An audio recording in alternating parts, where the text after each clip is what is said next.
nous sommes dans Ésaïe 53 et nous allons commencer à faire cette lecture parce que je voudrais aujourd'hui vous montrer comme dans un texte hébreu comment une traduction peut être faite et quels sont les mots utilisés dans le texte original. Et vous allez voir qu'il y a des concordances absolument mais inimaginables entre ce texte d'Ésaïe 53, puis Ésaïe 40, et puis Genèse 31. Donc, on va prendre un peu de temps pour montrer les mots, les expliquer. Vous aurez le temps de les copier, je vais prendre du temps puisque c'est un cours en ligne. Et puis, nous allons expliquer ce que cela peut vouloir dire donc par rapport à nous-mêmes et à notre vie et au texte totalement prophétique qui se trouve dans le livre de Bereshit 31. Nous allons donc commencer ce texte de 53 à la lecture, le début, on va prendre un peu de temps pour le lire, même vous le connaissez, et puis on va l'expliquer. D'accord? Donc je voudrais commencer la lecture, si vous voulez, dans Ésaïe 53 et au verset 1, et nous allons le lire jusqu'au verset, disons le verset 8 inclus.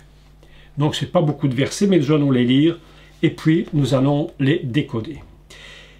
Et nous commençons la lecture, donc si vous êtes prêts, je commence, si vous avez tous votre Bible, soit en français, soit en hébreu, et nous commençons donc la lecture. Qui a cru à ce qui nous était annoncé? Point d'interrogation.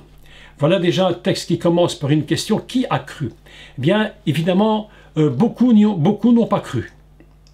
Beaucoup n'ont pas cru, et ce texte dérange évidemment pas mal de gens. Qui a reconnu le bras de l'Éternel?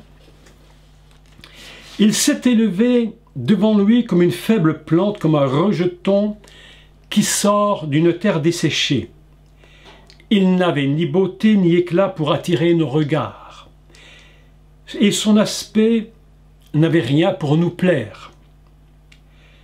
Méprisé et abandonné des hommes, homme de douleur et habitué à la souffrance, semblable à celui dont on détourne le visage, nous l'avons dédaigné et nous n'avons fait de lui aucun cas. Cependant, ce sont nos souffrances qu'il a portées, c'est de nos douleurs qu'il s'est chargé, et nous l'avons considéré comme puni, frappé de Dieu et humilié. Mais il était blessé pour nos péchés, brisé pour nos iniquités. Le châtiment qui nous donne la paix est tombé sur lui, et c'est par ses meurtrissures que nous sommes guéris. Écoutez bien maintenant, nous allons commencer ici l'étude, proprement dite. Nous étions tous errants comme des brebis. Chacun suivait sa propre voie. Et l'Éternel a fait retomber sur lui l'iniquité de nous tous. Il était maltraité et opprimé, et il n'a point ouvert la bouche, semblable à un agneau qu'on mène à la boucherie, à une brebis muette devant ceux qui la tondent.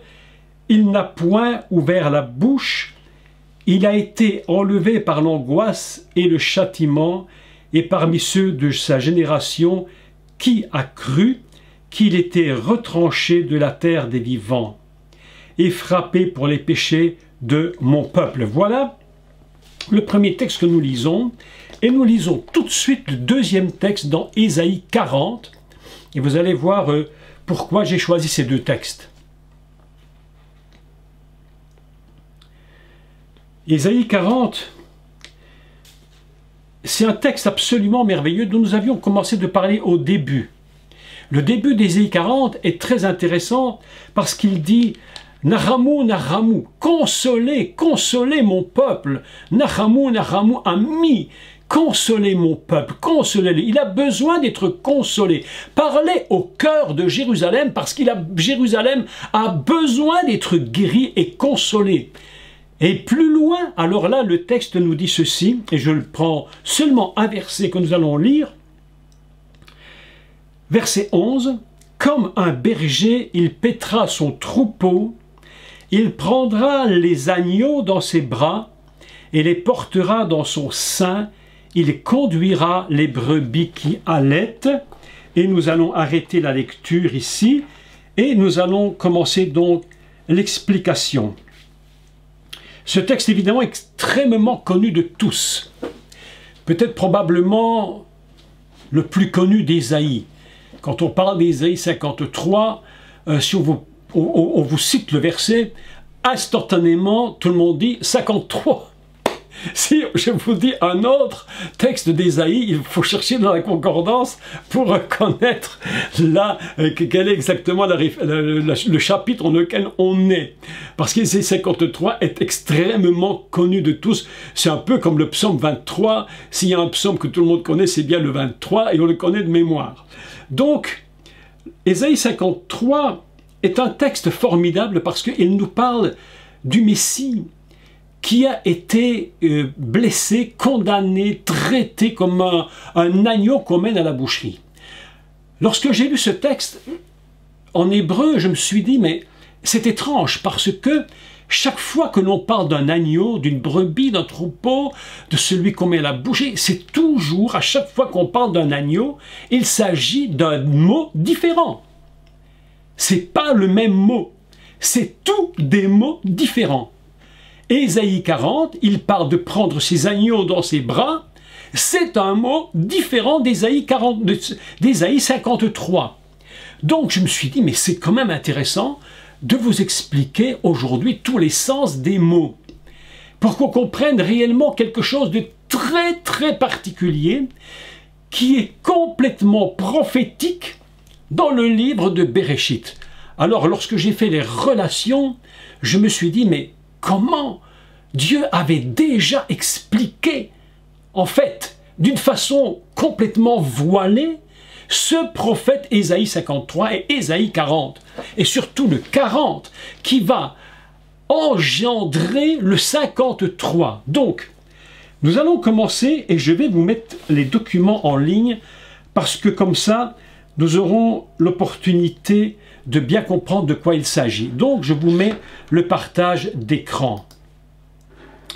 Et nous allons commencer par Ésaïe 53. Ésaïe 53, le premier, donc quand nous lisons, nous étions tous errants comme des brebis. La traduction, me semble, aurait été meilleure. Nous étions tous errants comme un troupeau. Le mot est tson. Quand on parle de roetson, le berger du troupeau. Tson, voilà ici, je l'entoure. C'est le premier mot que vous trouvez dans Ésaïe 53. Donc, il dit, nous étions tous errants. Nous allions de droite et de gauche, dit le texte réellement. Nous savions parfois, nous allions à l'envers. Le peuple ne savait plus où il allait. Il cherchait un chemin, il ne le trouvait pas. Il était complètement blessé en lui-même. Le peuple est perdu. Et il va falloir trouver une solution pour réparer ce troupeau. D'ailleurs, c'est pourquoi je crois que le Mashiach, Yeshua, utilisait constamment. Et dans Jean 10,10, par exemple, il dit « Je suis le berger ». Il dit « Le bon berger rassemble ses brebis ». Il dit, les brebis entendent sa voix, les brebis reconnaissent son nom. Et vous savez que lorsque la brebis ne reconnaît plus la voix du berger, cela signifie que le troupeau est malade. Le troupeau a perdu le contact, il a été influencé probablement par beaucoup de choses. Et il ne reconnaît plus la voix de son berger. Et ce peuple a besoin d'être consolé. Et il dit, Israël, consolez, consolez mon peuple. Autrement dit, venez vers mon peuple, trouvez une solution pour ce peuple. Il est malade, profondément malade. Et le premier mot, nous trouvons au verset 6, « Nous étions tous errants comme un troupeau. » Tous ensemble, on marchait tous dans la même direction. Vous avez remarqué, pour faire une parenthèse, qu'aujourd'hui le monde est devenu une sorte de troupeau. qui est en train de suivre un berger qui est en train de l'emmener dans une catastrophe.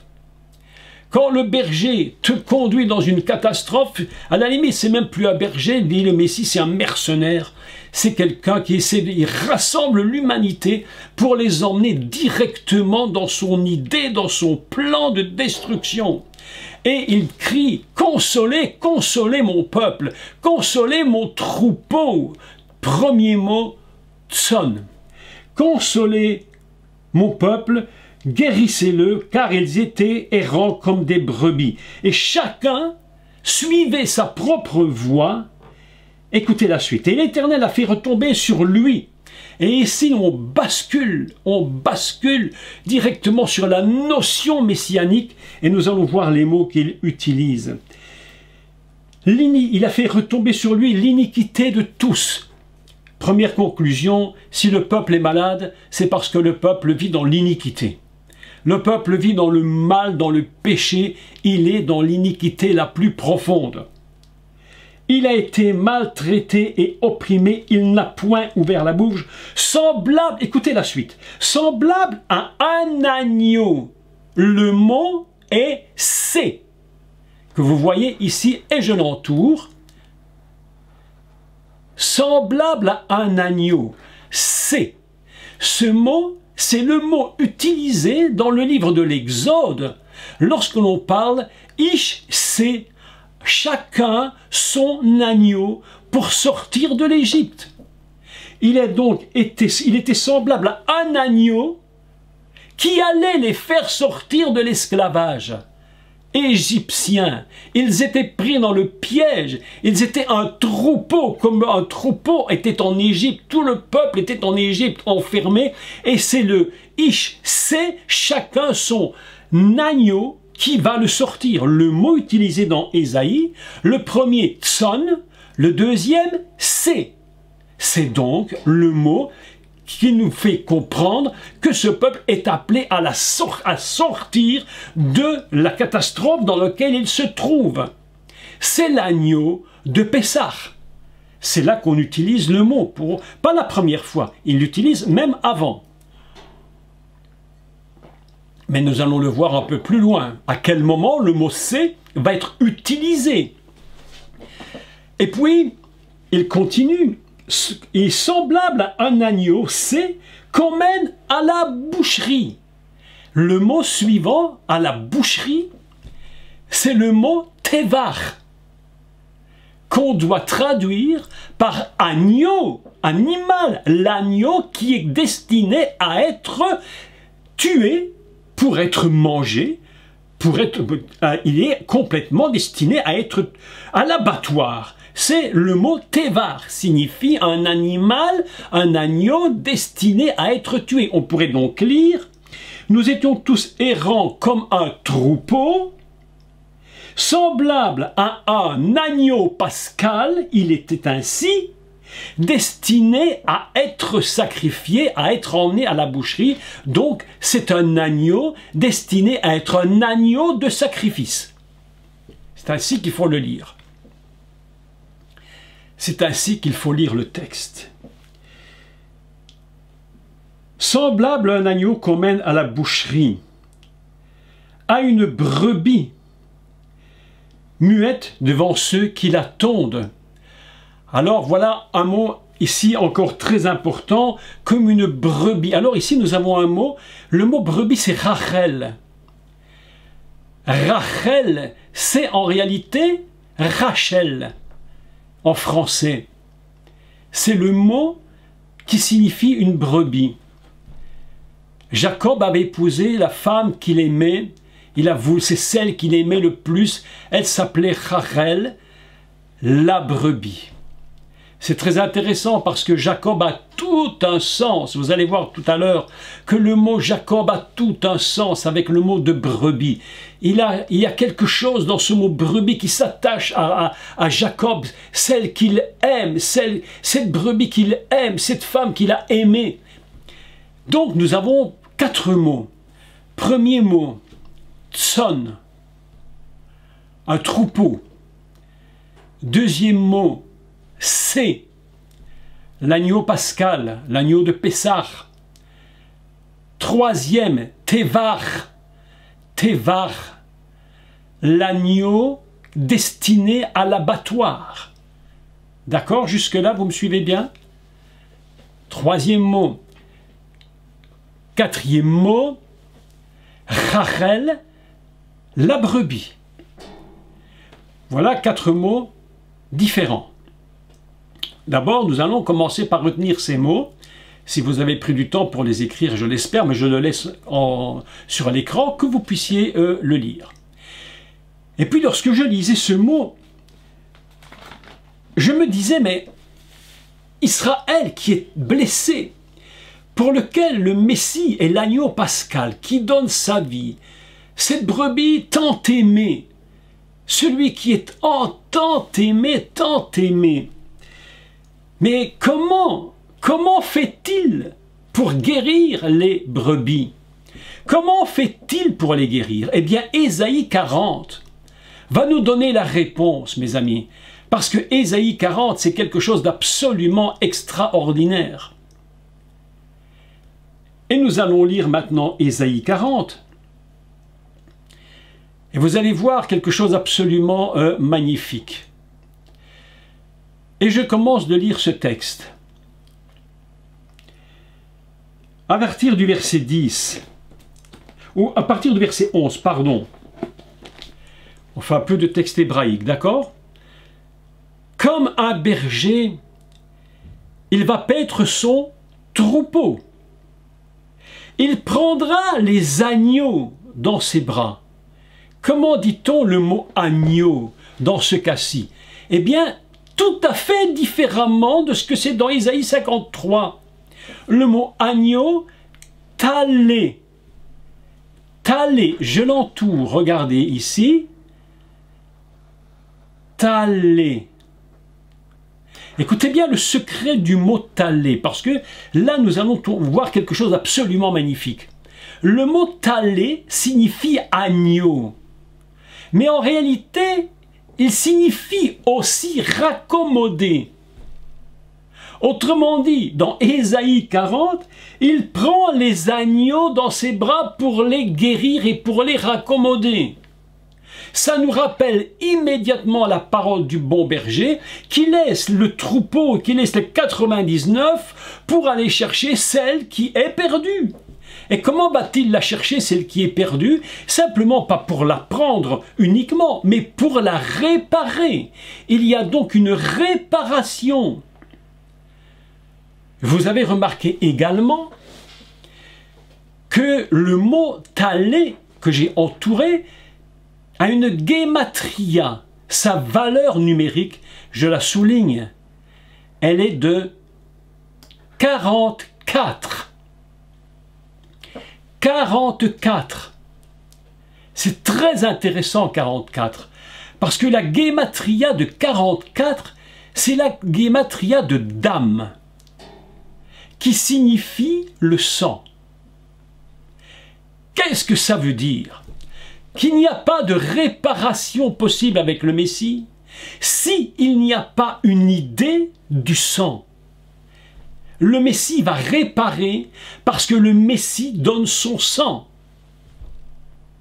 Ainsi, il y a donc une réparation qui doit être faite. Une réparation qui va être faite, et pour que les brebis soient réparées, véritablement réparées, il les prend dans ses bras,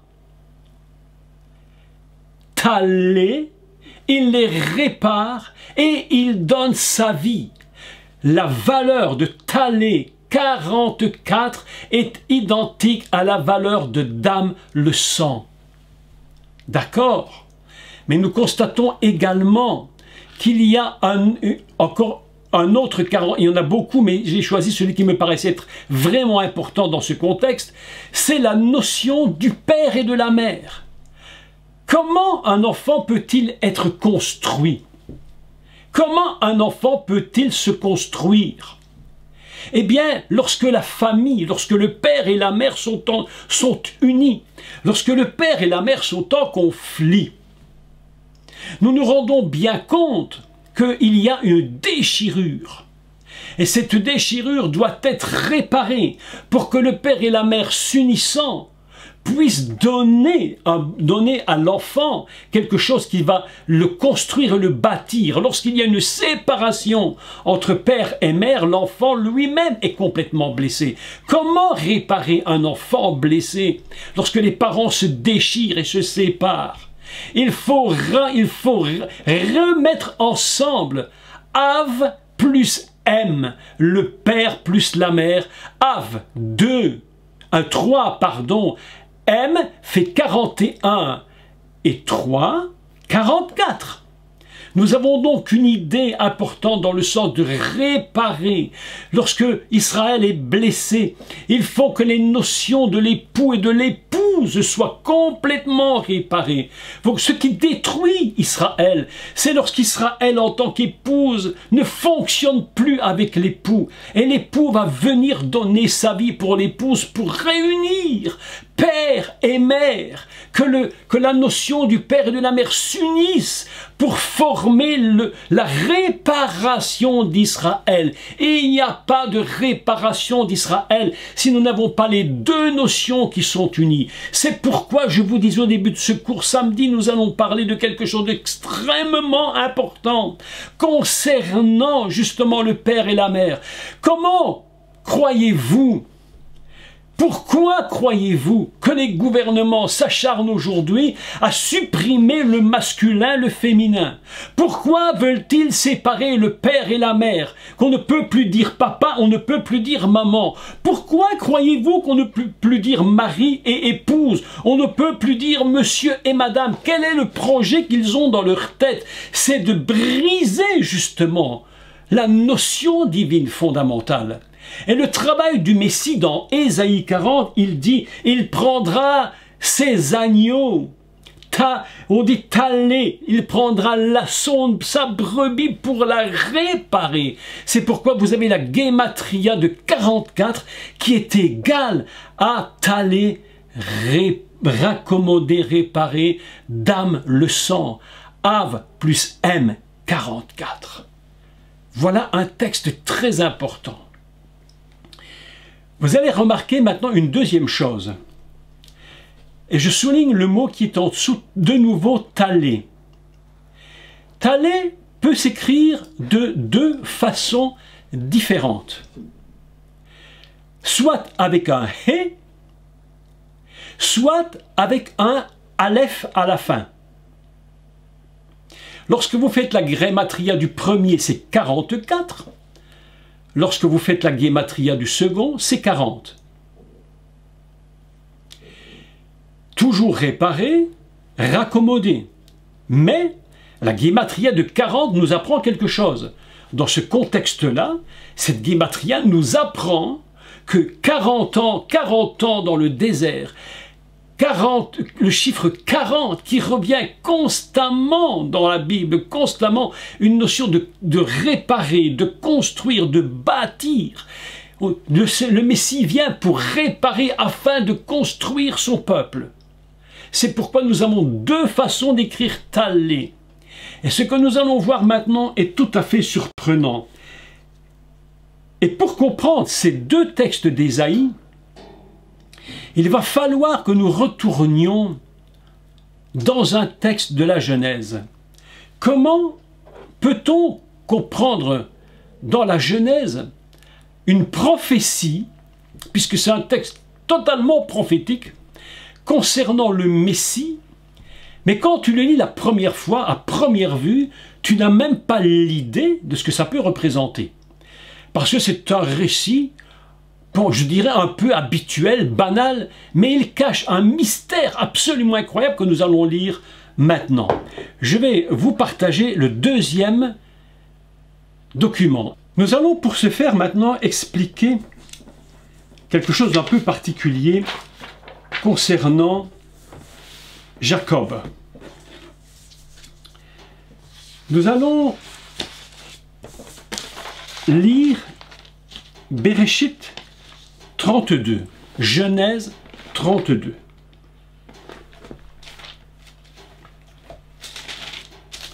Vous vous souvenez que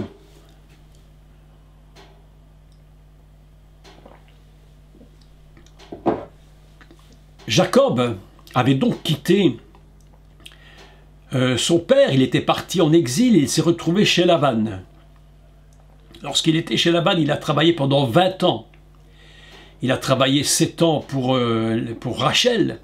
Et puis, lui qui voulait Rachel, il lui a dit, écoute, ce sera l'objet des cours prochains, la création d'Israël.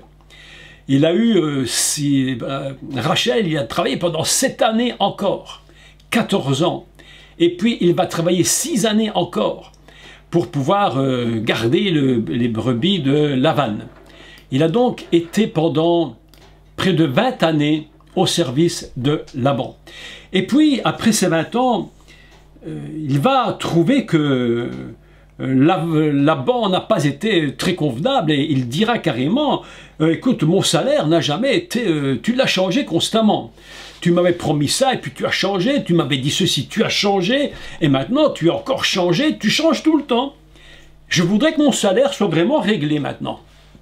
Je suis en exil, mais malgré tout, j'ai épousé Léa, Rachel, je t'ai servi, mon salaire doit être ce qu'il doit être. » Et nous allons lire le texte dans Genèse 30, au partir du verset 29.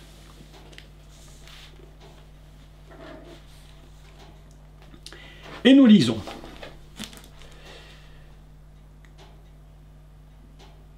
Attendez, je vais voir si c'est le meilleur. Oui, Jacob lui dit, « Tu sais combien je t'ai servi et ce qu'est devenu ton troupeau avec moi.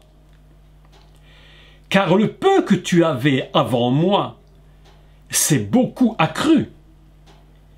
Et l'Éternel t'a béni sur mes pas. » Intéressant comme texte, hein?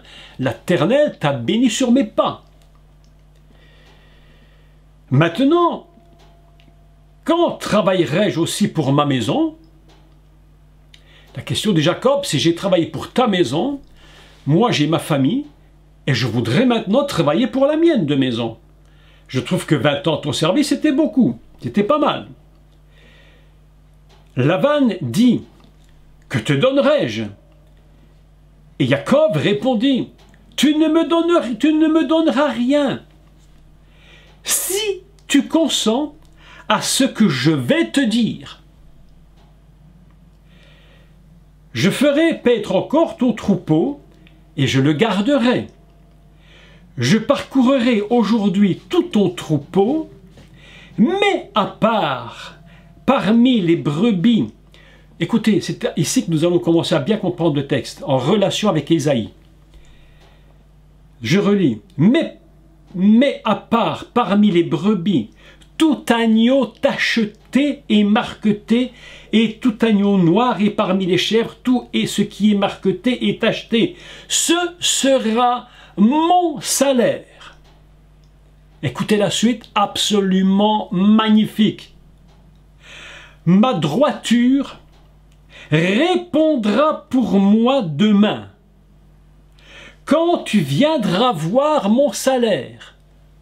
Écoutez, parce que là, vraiment, c'est un texte, mais absolument incroyable.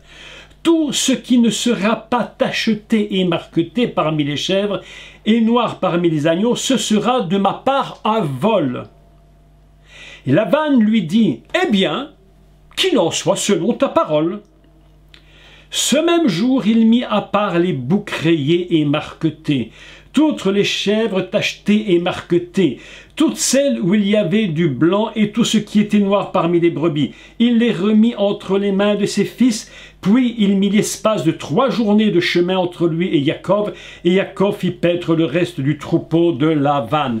Voilà un texte absolument extraordinaire, et nous avons ici de nouveau des mots hébreux qui vont nous éclairer sur ce texte. Nous voyons donc que Laban ne veut pas un salaire n'importe lequel. Il veut un salaire, mais Laban savait ce qu'il demandait. Il n'a pas demandé les choses par hasard. Il aurait très bien pu dire à Lavan, écoute, j'ai travaillé 20 ans, il me semble que si tu me donnais, je ne sais pas moi, 300 brebis, 200 béliers, et autant de chèvres et des chèvres, bon, ok, c'est mon salaire. Mais Yaakov avait une autre idée qui était venue par une révélation de l'au-delà. Et je vais m'expliquer. Et pour ça, nous allons lire encore un texte avant d'expliquer le salaire. Parce que le salaire, c'est un texte prophétique à un niveau exceptionnel. Lisons encore un texte, si vous voulez bien, avant d'aller un peu plus loin. Lisons Genèse 31 et en verset 11.